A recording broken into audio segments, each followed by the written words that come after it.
मरियम नवाज ने मैयत को भी न बख्शा। मरियम नवाज हमेशा से ही बदतमीज़ थी, लेकिन इस बार तो उन्होंने लिमिट से क्रॉस कर दी। अरशद शरीफ की मौत पर खुशी का इजहार किया और कहा कि उनके साथ बहुत अच्छा हुआ, वो यही डिज़र्व करते थे। मरियम नवाज के ट्वीट के अल्फाज जो उन्होंने किसी के ट्वीट को रीट्वीट करते हुए किया।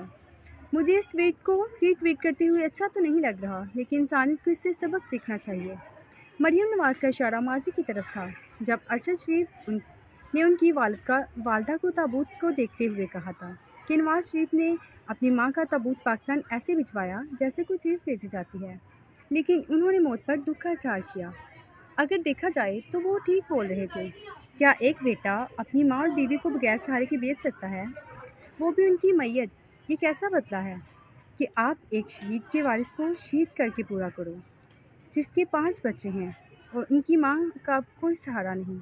ये कैसा मुल्क है जहाँ सच बोलने वालों को जान से मारने की धमकी दी जाती है और फिर मार दिया जाता है? क्या इस मुल्क में किसी की जान की कोई अहमियत नहीं? यहाँ के सियासतदान बेहिसी का मुजाहरा करते हैं। क्या मरियम नवाज का ये कहना ठीक था? क्या आगे भी यही होता रहेगा? ये सवाल मैं आपसे पूछती हूँ। कमेंट बॉक्स में ज़रूर बताइएगा।